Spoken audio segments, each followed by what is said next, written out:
Hola a todos y a todas, soy Ver de la habitación de Mima y hoy estoy con Penpox, divulgadora en redes sociales sobre autismo, racialización y género, y hoy haremos un podcast en el que hablaremos sobre el sesgo racial en el autismo.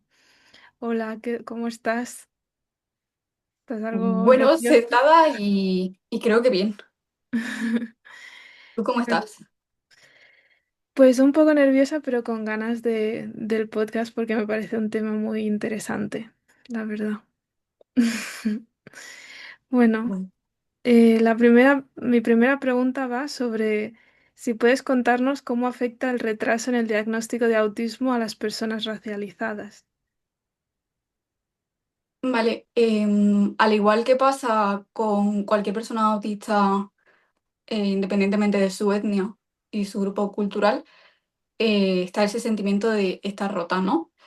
Pero aparte, el no saber que eres autista y tener rasgos autistas en entornos no blancos, por una parte, te estereotipan más todavía, como por ejemplo el estereotipo de la mujer negra enfadada. Ocurre mucho cuando mujeres negras autistas tienen un meltdown. Ujú. O, por ejemplo, también cuando, esto me ha pasado a nivel personal, que asumen que no sé socializar porque soy musulmana, soy sumisa y pobrecita de mí. Entonces, pues las consecuencias son recibir más racismo o más violencia de la que de por sí cualquier persona recibiría, por dos lados, por capacitismo y por racismo. Al final, el impacto es un doble trauma de sentir que no encajas en ninguna parte, no encajas en tu comunidad porque eres autista y no encajas en el resto de la humanidad por autista y por mora o por negra o por lo que sea. Ya, debe ser una experiencia complicada.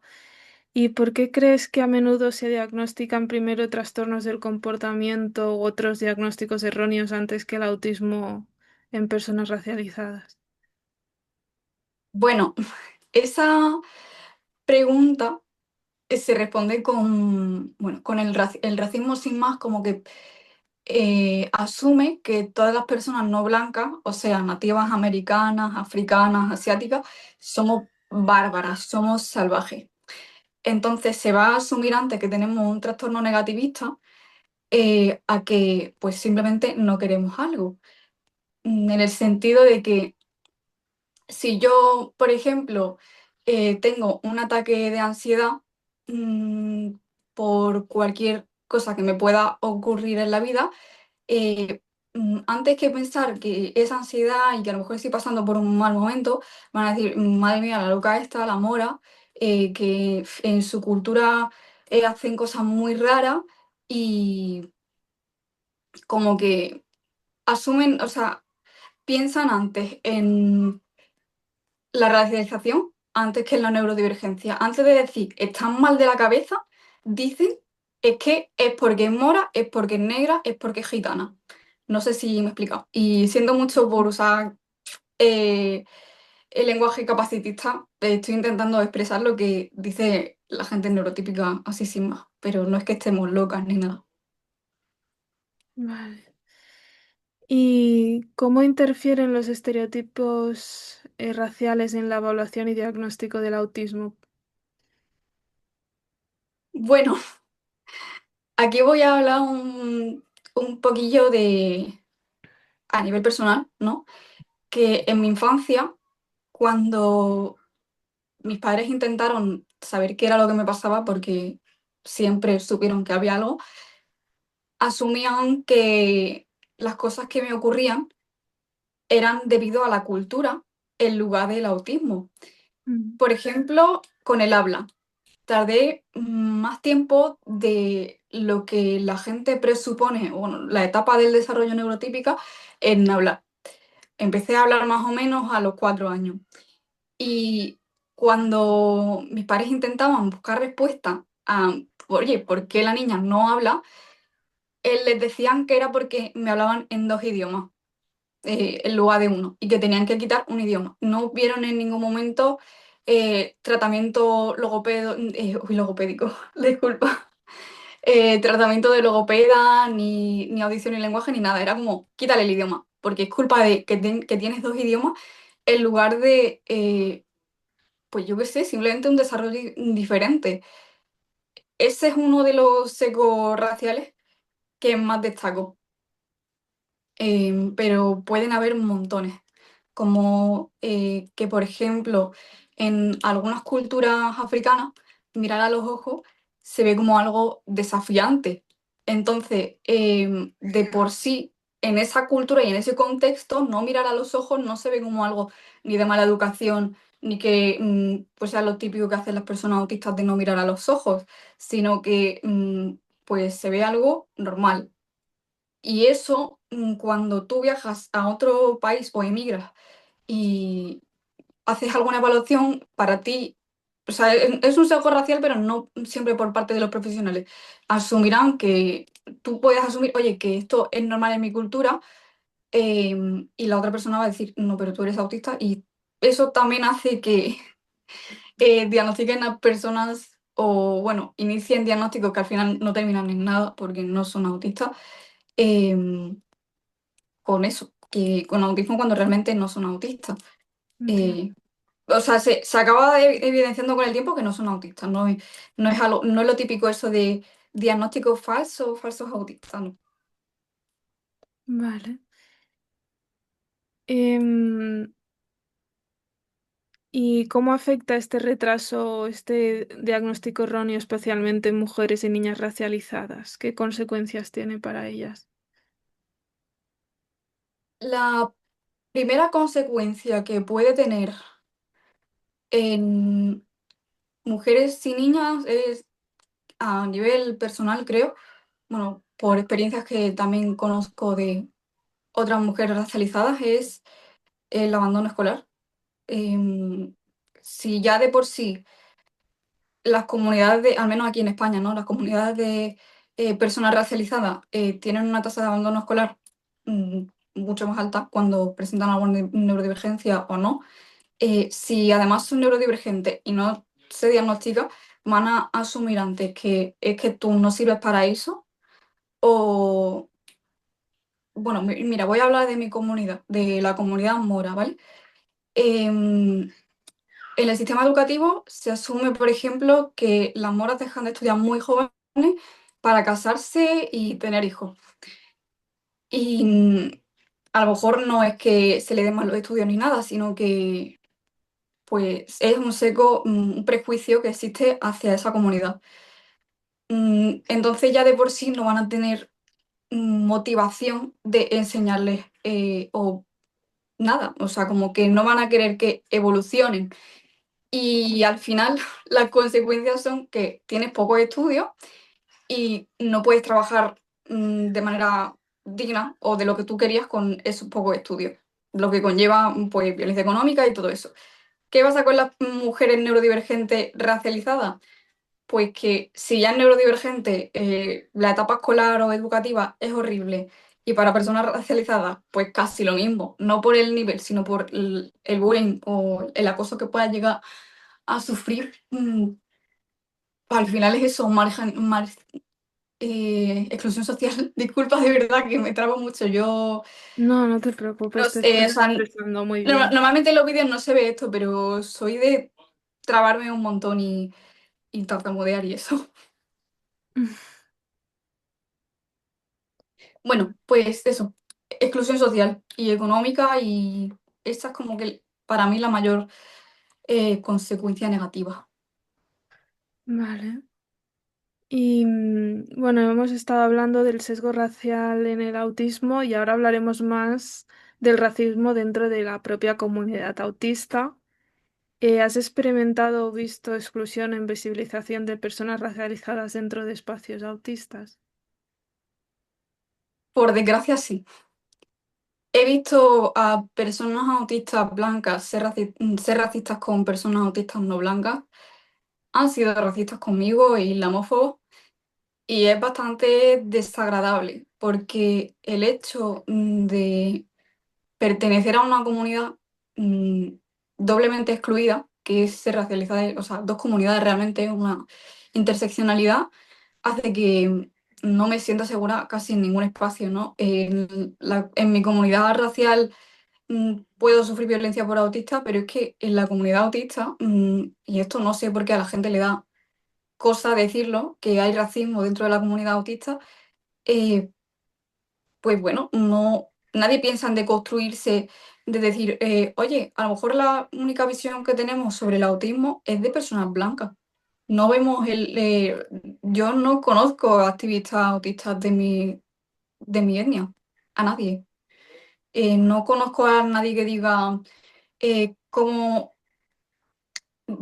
cómo podemos vivir, por ejemplo, el hijab, ni cómo gestionar el ARFID con comidas no blancas. O sea, cuando se habla del tratamiento del ARFID y todo eso, siempre se hace bajo dietas que, que son occidentales. No se ve más allá de lo que es lo blanco. Así que el racismo en ese aspecto ocurre en cosas así de simples como darme un tratamiento que a lo mejor a mí no me sirve. eh, que, a ver, igual la gente no lo considera racismo, pero si tú me pides una cosa que está completamente en contra o choca con mi cultura y mi etnia y racialización y tal, pues quiera o no es un microrracismo. O, por ejemplo, en el perfil sensorial, que se asuma que yo tengo que quitarme el panuelo porque me abruma en lugar de ver otras alternativas para que el panuelo deje de abrumarme, es racismo. Me estás diciendo que cambie algo que forma parte de mí Mm, para encajar. O sea, me estás intentando llevar a lo que es la blanquitud. mm. Y ya en personas autistas violentando a gente no blanca, francamente creo que por privacidad prefiero no decirlo, pero son experiencias muy violentas y desagradables que tanto he vivido yo como he visto a otras personas de la comunidad. Entiendo. Me sabe mal que experienciéis estas cosas, pero bueno, espero que la comunidad autista puede ser un espacio seguro también para personas racializadas en algún momento, ¿no? Yo creo que perfiles como el tuyo son muy importantes para hacer estos cambios, ¿no? Em, ¿Cómo Sí, describirías quería, Ay, perdón. ay, perdón, que quería añadir que gracias a Dios esto no es como la experiencia mayoritaria que puedas tener dentro de la comunidad, pero no es pequeña. Es como, digámoslo así, un 30-40% de la comunidad autista y el resto, sinceramente, me he encontrado con gente muy agradable. Ya está, perdón. Bueno, más o menos de lo que estamos hablando, ¿cómo describirías la representación actual de personas no blancas en la comunidad autista y sus espacios? En la comunidad autista angloparlante sí que la veo mucho más, pero en la hispanoparlante apenas la veo. Por ejemplo, aquí en España, no veo a nadie, en el sentido de, a nivel institucional. Lo que viene siendo divulgación en redes y tal, sí que hay personas. Por ejemplo, está Mayra, Diario de una paciente rara, su perfil, o Jessica Sota, que también es escritora y Mm, tiene un cuento muy chulo sobre autismo, que tiene una protagonista racializada. El perfil de Jessica es mujer negra autista y también está Zoe, que aunque habla sobre todo de colectivo trans, no monogamias y todo eso, realmente, bueno, al ser neurodivergente, el contenido que hace, quiera o no, también incluye, o sea, no sé si me explico, que al ser neurodivergente, hacer contenido y también ser una persona racializada y tal, yo le considero un referente. Y creo que no me salto a nadie más, pero realmente son tan pocas personas. luego sí. Bueno, Joream también es divulgadora autista y persona racializada, pero vamos, que son personas contadas que las conozco. No es como que digamos, wow, he descubierto a esta persona que era racializada y habla sobre autismo. No, por desgracia somos pocas personas, no hay mucha representación. Ya. Bueno, cuéntate a ti también. Creo que eres una cuenta también importante, ¿no? De que visibiliza estas realidades.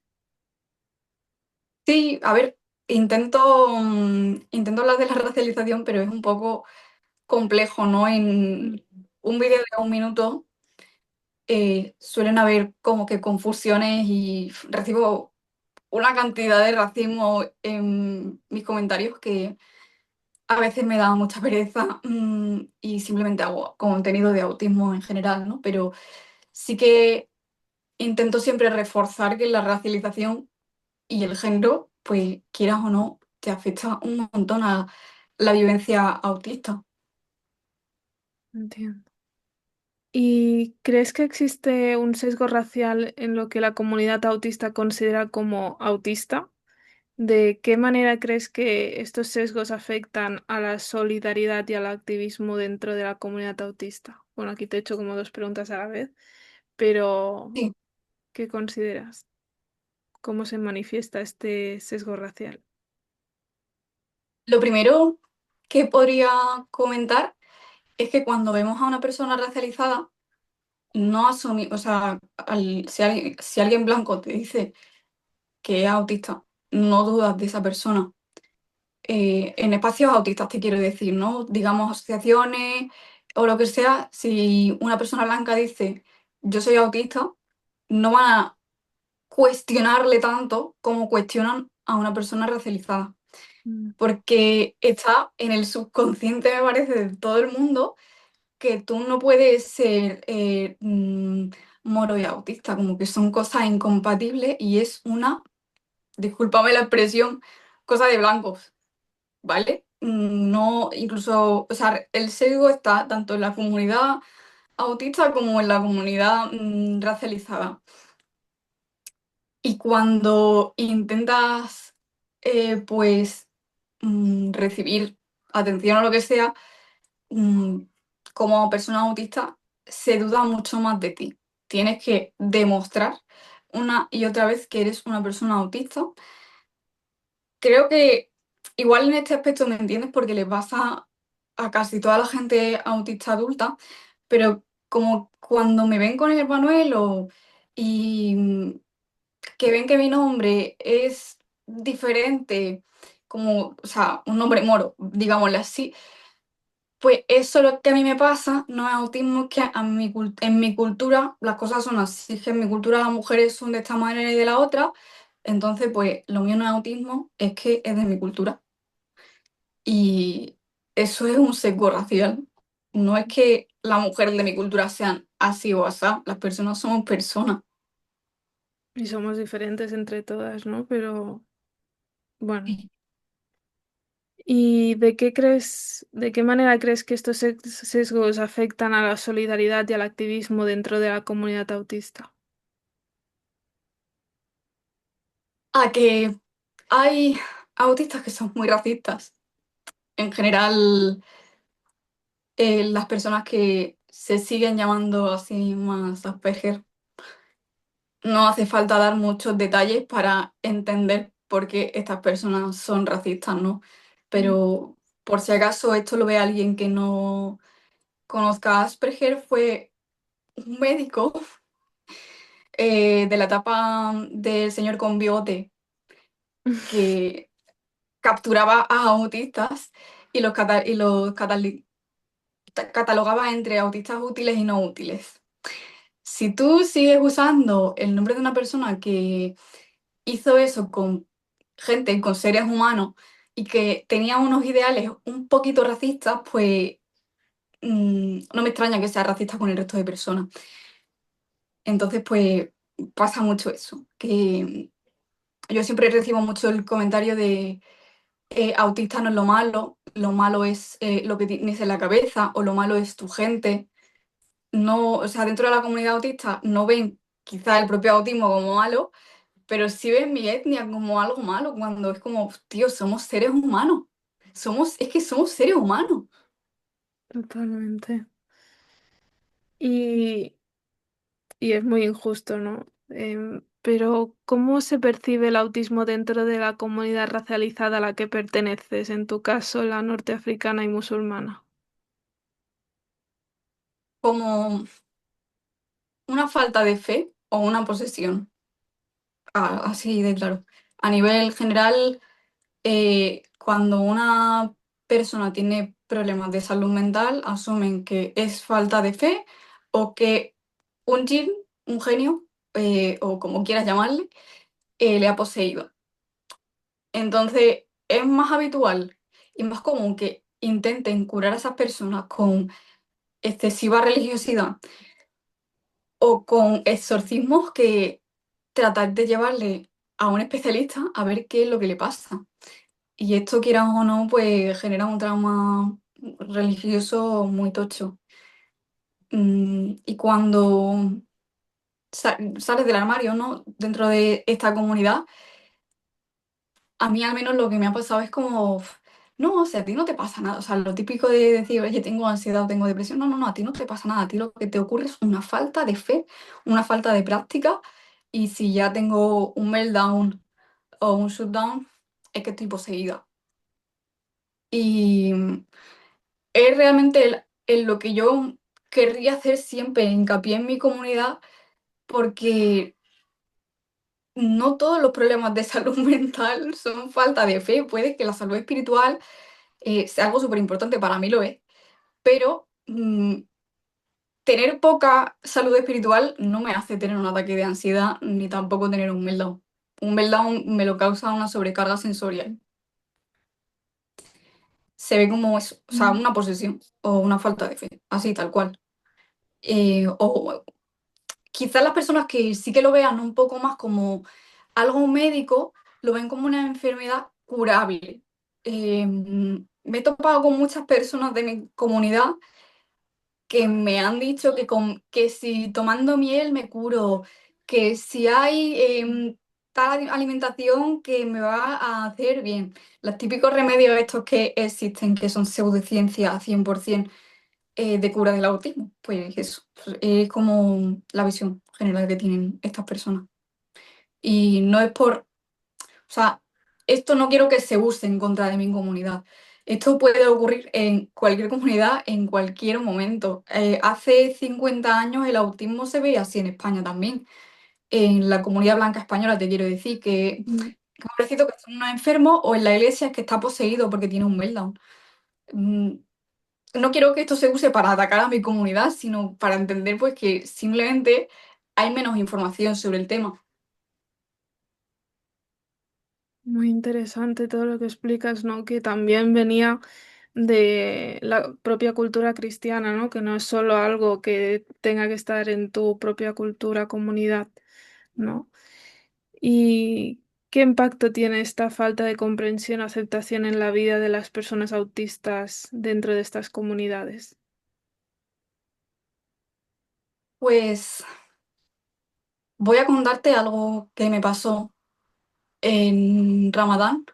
Me pasó en el Ramadán de 2023 que yo tenía muchas ganas de ir a una mezquita a hacer el rezo de la noche. En Ramadán hacemos unos rezos voluntarios especiales que ocurren en la noche y tal.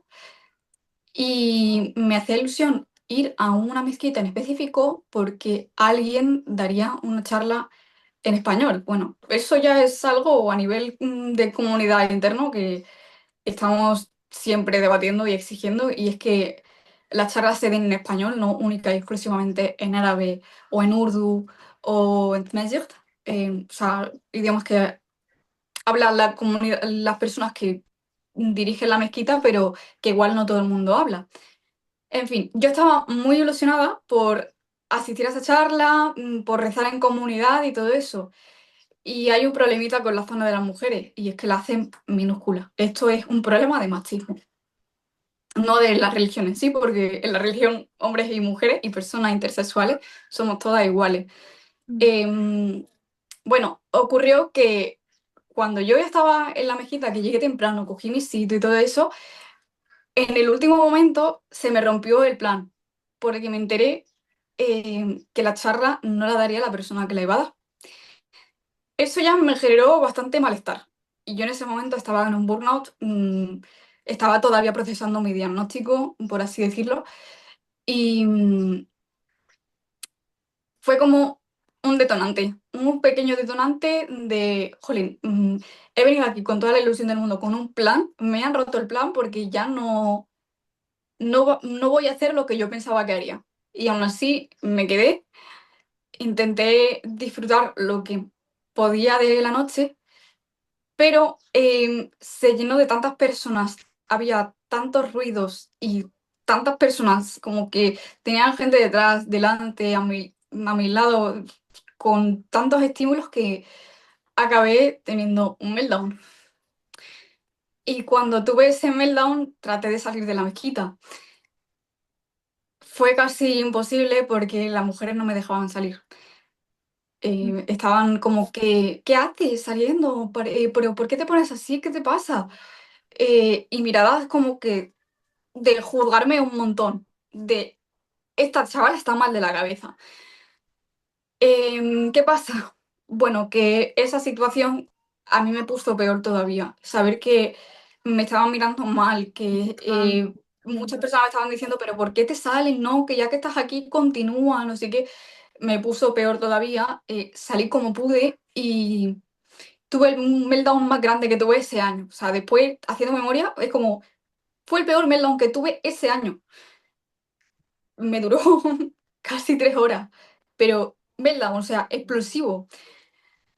Lo pasé bastante mal y no recibí nada de comprensión por parte de la comunidad. Creo que refleja bastante qué pasa, ¿no? También en otra ocasión, yendo a un rezo comunitario por el Día de la Eid, que Ujú. es una fiesta nuestra, aquí le llaman Pascua, pero no es una Pascua, es el Eid y ya está, decidieron poner petardos y fuegos artificiales Wow. en el sitio del rezo. Yo no llevaba ni tapones, ni cascos, ni nada. Me dio un shutdown en ese momento. En lugar del meltdown de la última vez, me dio un shutdown. Y vine a llorar. Me fastidiaron el día de fiesta. No hay conciencia sobre la neurodivergencia y se ven como un capricho. Cuando yo no quiero saludar con 2 besos, que es bueno, en España también se hace, ¿no? Sí, Pero en Marruecos, en lugar de dar 2 besos, te dan 6. Si yo te rechazo darte todos esos besos, estoy siendo una mala persona, como que te quiero rechazar y todo eso, y no es así. Y ya muchas veces tengo que darlos porque sí, si les digo que soy autista no lo entienden, a pesar de que les explique, oye, mira, que soy autista, que me pasa tal, tal y no sé qué, piensan que son caprichos, no que sean realmente necesidades. Esto también pasa en la comunidad blanca. Pero en la comunidad blanca hay al menos algo de concienciación. Por poca que sea, incluso aunque sea estereotipada, hay algo. Pero en la comunidad racializada, en concreto la mía, ¿no? La mora y musulmana, pues no hay. Se asume que la que está mal de la cabeza soy yo y la que tiene que arreglarse soy yo. entiendo. Bueno, yo creo que también en la comunidad blanca, no sé si es porque somos cada vez más individualistas, estas como que no se ve tan mal estas faltas de muestras de afecto o de, ¿no? Cada vez es más, no sé si crees que puede ser eso también, pero bueno, Sí. Claro, es que, bueno, esa diferencia ni la había pensado, pero en tema de sociedades individualistas y sociedades pues colectivas, ¿no? mm, La sociedad marroquí es colectiva. O sea, si yo le falto el respeto a una persona, no solo yo le estoy faltando el respeto, sino que toda mi familia está faltándole claro, el respeto a esa persona y a toda su familia. claro, No es como exactamente. que sea algo que he hecho únicamente yo. Claro. Afecta a nivel comunitario. Mm. Pues se nos acaba el tiempo. Muchas gracias por haber venido, Penpox. Me ha gustado mucho la entrevista y he aprendido mucho de ti. Y espero que esto también sirva para otras personas para que se conciencien y creemos cada vez más una comunidad autista más... No me gusta la palabra inclusiva porque creo que todo el mundo pertenece a este mundo, entonces, pero Sí. que sea más diversa, para decirlo de algún modo. Bueno, diversa ya lo es como aceptación, Aceptación, exacto. porque Pues, ya existimos. exacto. Quería disculparme por las veces en las que, porque yo hablo y se me va un poco, o sea, tartamudeo, intento no tartamudear, entonces me paro para no tartamudear y al final el discurso acaba siendo un poco como, oh, Te has discúlpame de explicado verdad. súper bien. Bueno, eso se nos acaba el tiempo. Muchas gracias a todos por escucharnos y adiós. Adiós. Adiós. Gracias por este espacio. A ti por venir.